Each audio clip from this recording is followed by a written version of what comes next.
अस्सलाम वालेकुम बेलियों की हाल उम्मीद है खैर में रोसी दी। मैं सोशल मीडिया के उत्ते पंजाब दा सकाफती रवायती जिहड़ा त्यौहार है लोहड़ी उहदे हवाले नाल पढ़दा पिया या किसी पोस्ट शेयर की हुई आई।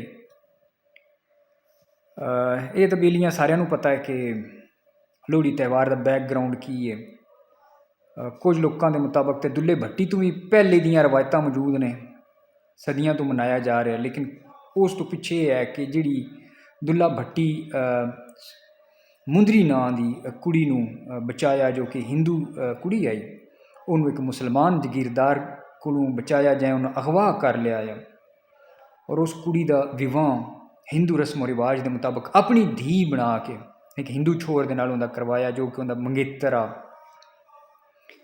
अच्छा, जी मैं गल करदा पिया वो जी पोस्ट आई सोशल मीडिया के उत्ते, उहदे विच लिखिया होया कि लोहड़ी दो लफ्ज़ों के नाल बनिया, जो कि लो हड़ी मतलब है कि लो अग ते हड़ी रेवड़ी का मतलब वो एक विच लफ्ज़ शामिल किया गया कि अग ते रेवड़ियाँ। हुण इहदे विच बहुत सारे बिराज जिहड़े ने वो अपने अपने गलबात पोस्टां बना बना के करते हैं। तो मेरी एक निक्की जी गुजारिश ये है कि मेरा अपना भी तलक पिंडी भट्टियां तो है, डिस्ट्रिक्ट हाफजाबाद, तहसील पिंडी भट्टियां। तो पिंडी दे विच जो लोहड़ी त्यौहार जिहड़ा है वो मनाया जाता है, उहदे वास्ते लोहड़ी लफ्ज़ ही ना वरतिंदा। साडे उत्थे लोही लफ्ज़ जिहड़ा है वो वरतिंदा है। हुण लोही लफ्ज़ जिहड़ा है वो इहदे वास्ते क्यों है, हाँ इहदे उत्ते गलबात की जा सकती है। अगों का तुसी पढ़िया लिखिया वर्जन अगर तुसी लोहड़ी बना लेंदे हो या कोई होर लफ्ज़ उहदे वास्ते वरतदे हो, वो एक वक्खरी गल है, लेकिन जिहड़ा पिंडी भट्टियां दे विच लफ्ज़ वरतिंदा आया वो लफ्ज़ लोही है।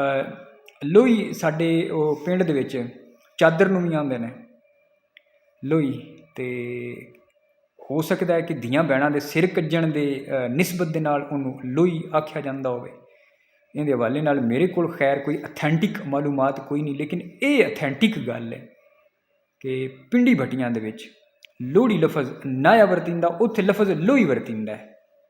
तो हुण लेकिन जबान जदुल की उन्होंने ने जबान जदे आम हो गया लफ्ज़ लोहड़ी, तो हर बंदा लोहड़ी आंदा, लेकिन ये लफ्ज़ असल लफ्ज़ जिहड़ा है वो लोही लफ्ज़ है।